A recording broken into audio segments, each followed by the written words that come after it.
a very warm welcome to all of you. In today's class, we are covering neoclassical economic theories and migration. So just to give a bit of a backdrop, in the last class, we had focused on some of the foundational works in migration.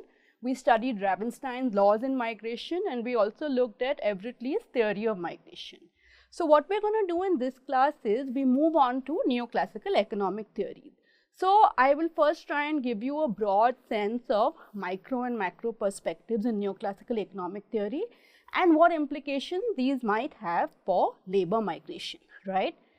And then we'll focus on a particular paper by Michael Todaro. It's a seminal paper published in 1969. The paper is titled Migration and Urban Employment in Less Developed Countries.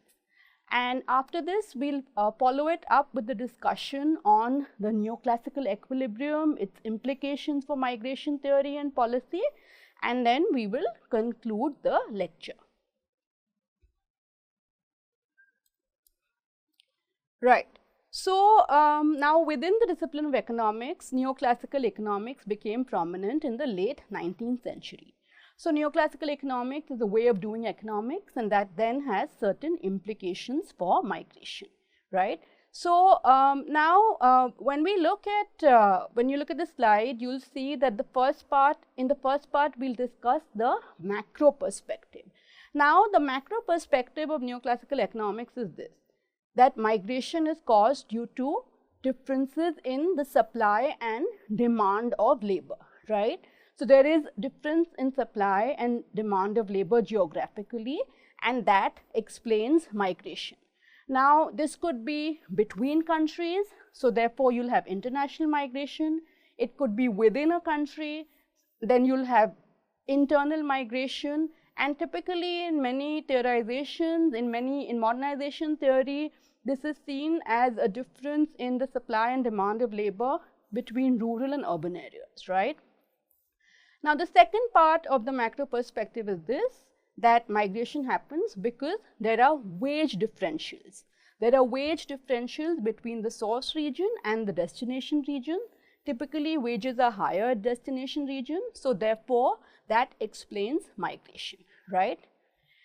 And so, just in that sense, you know, mirroring the flow of workers from labor abundant to labor scarce regions. So, what we have is simultaneously you have mirroring the flow of workers, you have a flow of investment, right? What is this flow of investment?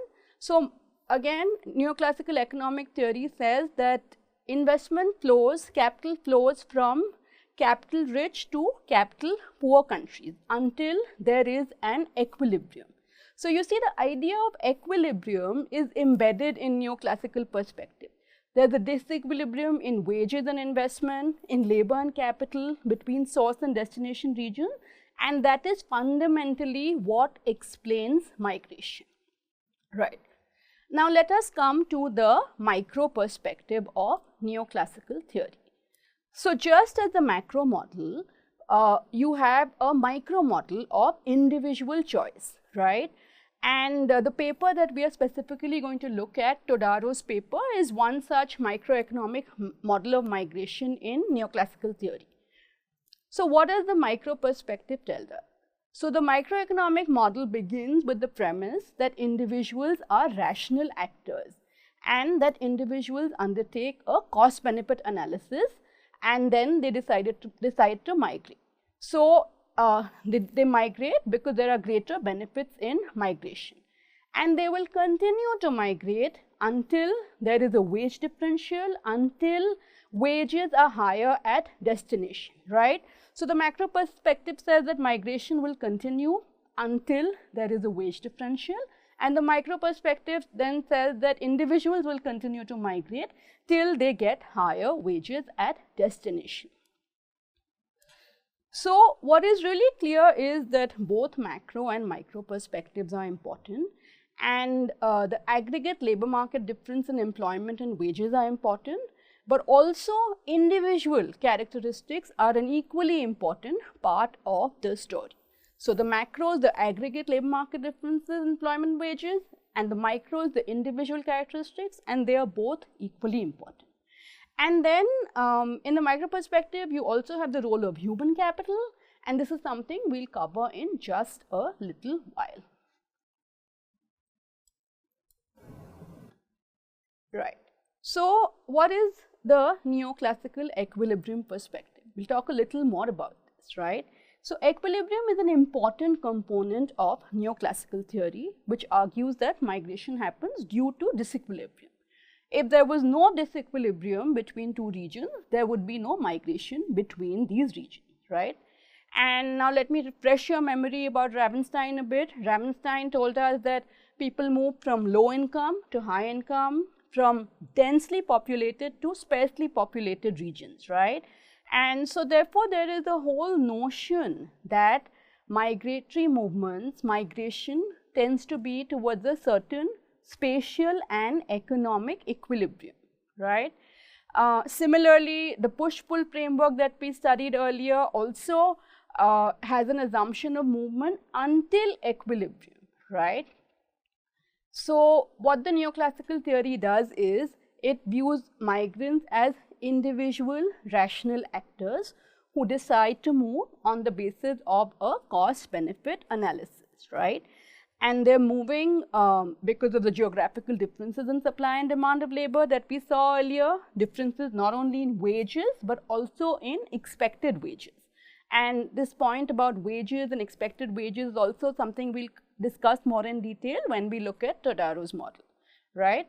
And so you have an assumption where you have free choice and individuals have full access to information, they can go where they want to go, they can go to wherever they're the most productive, that is where they can earn the highest wages, and that is largely the idea of the neoclassical equilibrium model, right? So then you see what the macro model then views rural-urban migration as a part of the development process, right?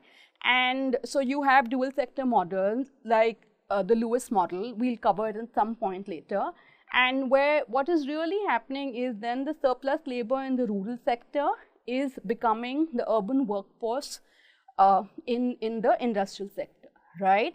And typically, historically also, we know that material progress has been associated with the shift from the rural to the urban areas, from agriculture to economy. So, the model of industrialization, the model of urbanization, all of these actually, you know, are rooted in a very neoclassical economic perspective.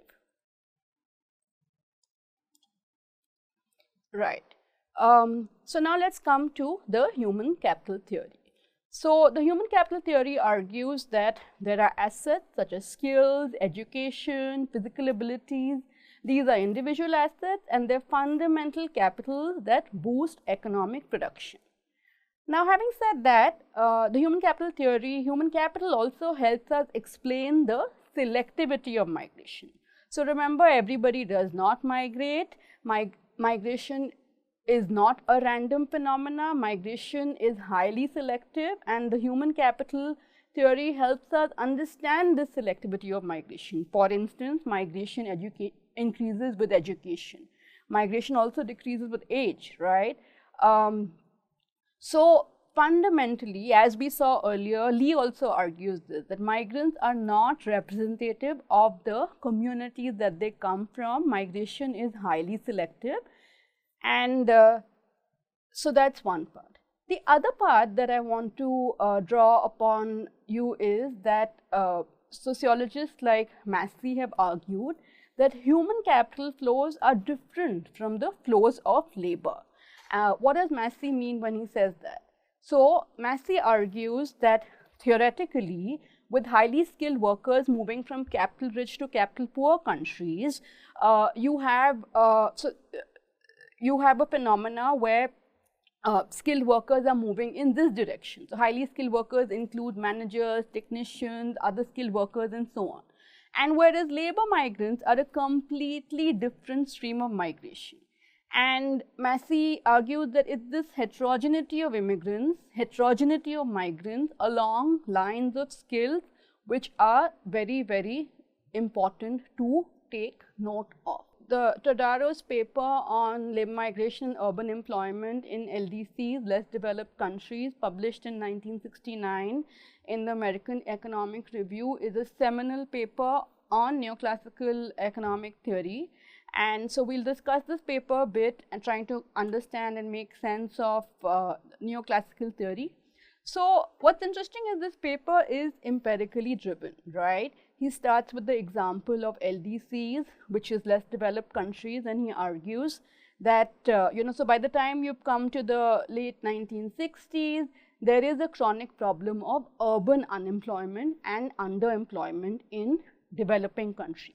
So what you have is, so remember in neoclassical theory, we saw that wage differentials drive migration, right?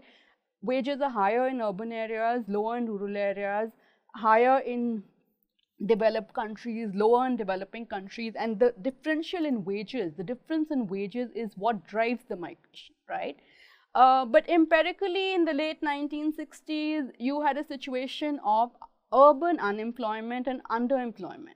Now, the model really doesn't talk about unemployment and underemployment, right? So what Todaro is saying is that, so we found that despite lack of employment or despite unemployment in urban areas, in destination, migration continued, right? So then how do we make sense of this? How do we make sense of migration continuing if unemployment was very high in urban regions, right? So what Todaro says is that, a simple wage differential model or even an income differential model is not enough to explain the migration. What we need to look at is the expected income differential, right? And so the expected income differential is, okay, a migrant might come to the city, he might be unemployed for 6 months, underemployed for 6 months or 7 or however long, but he knows, he expects that in future there will be a higher income. So therefore, adding on to conventional neoclassical theory of wage differential, Todaro says that there's an expected income differential which explains this migration, right?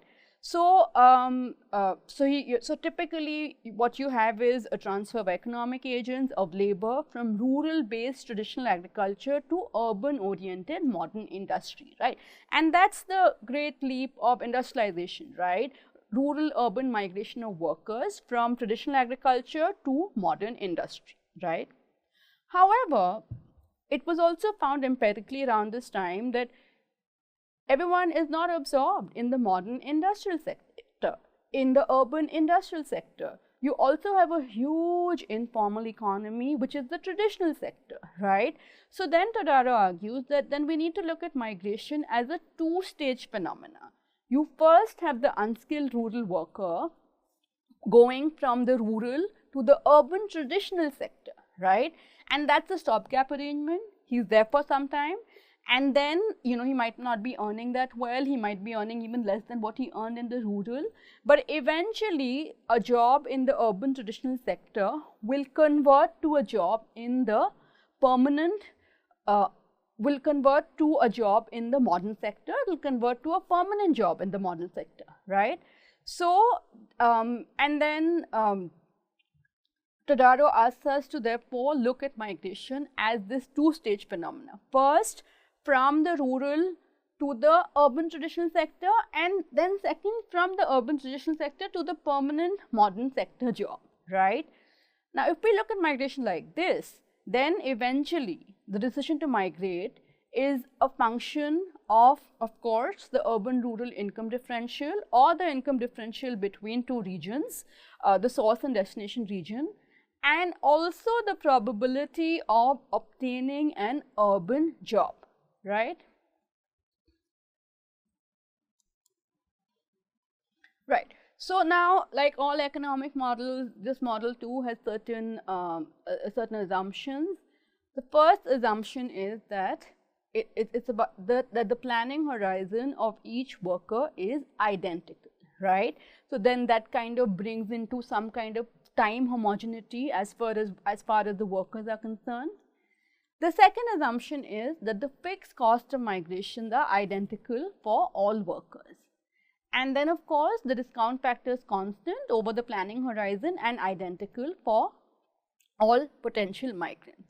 So in other words, all migrants are more or less assumed to be identical as far as their planning horizon is concerned and the fixed costs are concerned, right? Now, the emphasis on the urban traditional sector, right? So remember, this is a two-step process, and so we are expanding on the wage differential theory, which just looks at wage in the rural area and wage in the urban area, and it says no. What we are doing now is that we're also bringing in this urban traditional sector in the middle, and so therefore this suggests that unemployment actually may be a long-term phenomena, and migrants accommodate for that unemployment at destination, and therefore it's linked to migration decisions, right? So, so therefore what we see is Todaro in his paper, which is a seminal paper, he has brought in the factor of the probability of getting urban employment, added that to the urban rural wage differential, right?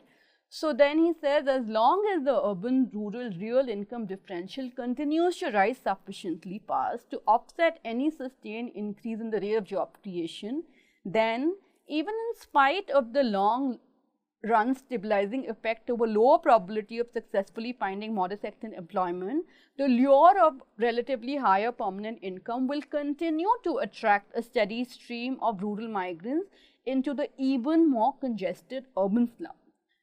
The potential social, political and economic ramifications of this growing mass of urban unemployed should not be taken lightly. So now let us come to the limitations of the neoclassical economic perspective, right?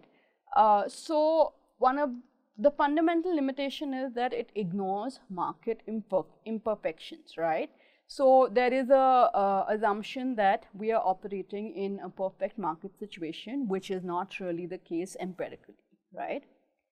The other thing is that this employs a functionalist perspective, right, as opposed to a structuralist perspective which looks at structures and institutions and so on. Neoclassical economic theory is looking at the individual, and migration is seen as a movement, it's a function, right? Migration is seen as a function to obtain a certain end, which is in this case higher income and so on, right? So now, because it operates from a functionalist perspective, the question really is that the biggest assumption in neoclassical economics is that man is a rational actor, right? And so we asked really, I mean, and it's not just us, Everett Lee also asked in 1966, before this paper was written, that it's a very strong assumption that man is a rational actor. And also see, we're only talking about man. So until then, we're not talking about women, we're not talking about any other unit of analysis. It's just the assumption that man being a rational actor is something, again, which is a very strong assumption, right? And similarly, this perspective does not take into account any structural constraints, right? Now, so it doesn't take into account any structural constraint. It is very, very individualistic, it's very, very functional, and migration is seen as an individual decision, right? But we know in reality that migration does not take place in a cultural vacuum, in a political vacuum, in an institutional vacuum, right? There are all of these reasons which are of migration, which can be explained by structures of society, which the neoclassical perspective is unable to take into account, because the unit of analysis is the individual, right? So the other issue is that so neoclassical economics, the macro perspective, comes from modernization theories, right, where migration is seen as a one-way street between the rural and the urban, from a developed country to from a developing country to a developed country, right? So in such a case, it's unable to accommodate return migration. Now we all know that return migration is an empirical reality. Everybody who migrates does not or cannot settle down in the urban areas, in the city, at destination. Many migrants eventually return back to their homes wherever they come from, right? And in fact, in the Indian context, most migration is circular. Migrants go, work at a destination, and eventually come back to their homes in the rural areas or in an urban area and so on, right? So the idea that you can have circular migration, you can have return migration, this is not, neoclassical economics does not allow for this idea, right? In neoclassical economics, all migration is permanent, which again, does not stand up to empirical scrutiny. There are certain other things about the model that don't stand up to empirical scrutiny, right? So, and this is the thing of, equilibrium, disequilibrium. So, from the perspective of equilibrium, spatially, migration is understood to happen from high density population to low density population, right? But we know empirically that's not true. Empirically, we know that a lot of migrants flock urban destinations, flock cities, which already have a very high density population. So most migration actually happens from low density to high density population, right? So then it doesn't kind of, stand up to this idea that there will be equilibrium, because it actually creates more disequilibrium, these kinds of migration streams, right? Similarly, the idea that capital will move from capital abundant to capital scarce region is also not something that's held up empirical scrutiny. We know that, there are urban agglomerations, we know that there are these magnets of capital accumulation which happen, there are these magnets of movements of capital in already developed spaces, right? So, so therefore, things like the movement of capital, movement of labor, the directions don't hold up to empirical scrutiny as devised by the model, right? And then of course, there is, since we are working in a world of perfect markets, and the neoclassical theory is unable to deal with constraining factors such as government restrictions on migration, right? I mean, if wage differentials is what explains migration, right? So then government theory or restrictions on migration by the state is something the neoclassical theory cannot or is not able to accommodate. Right. So then if that's the case, what are the implications for policy? So what are the implications for policy when migration is in a neoclassical perspective, right? So fundamentally then we see that migration of workers is caused by differences in wage rates between countries, between regions, between sectors. That's what neoclassical economics tells us.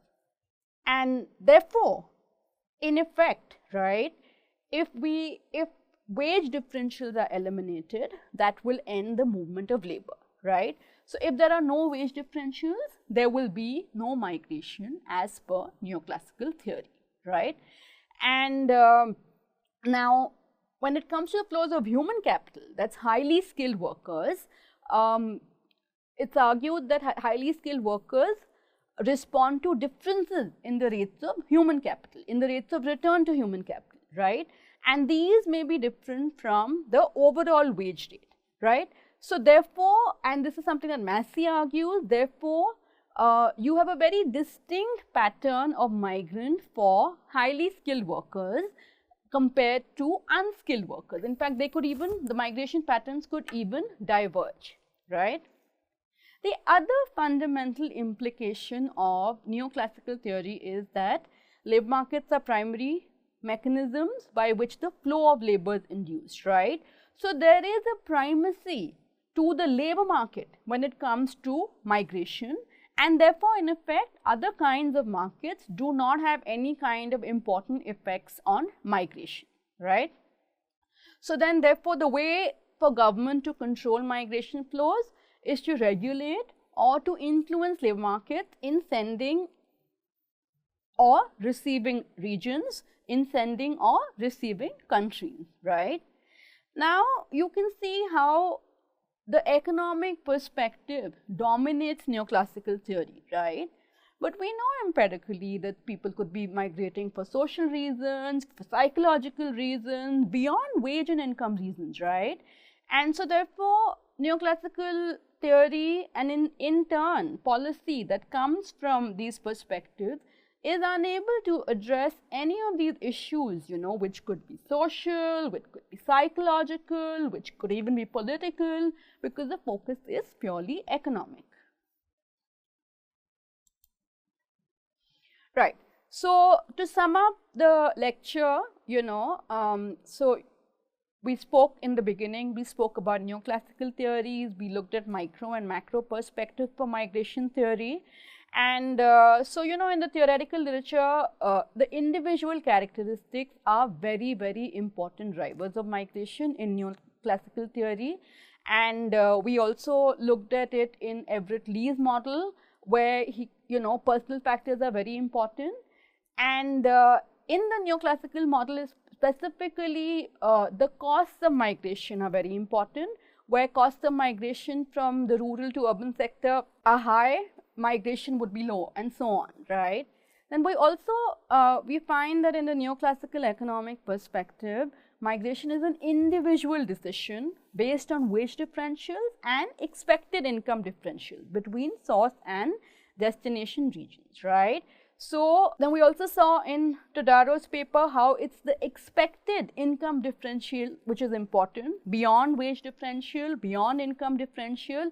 It is the expected wage differential which is important, right? And then one of the fundamental limitations of the neoclassical theory, therefore, is that there is too much focus on individual perspective, that man is an individual actor, man is a rational actor, migration is an individual decision, right?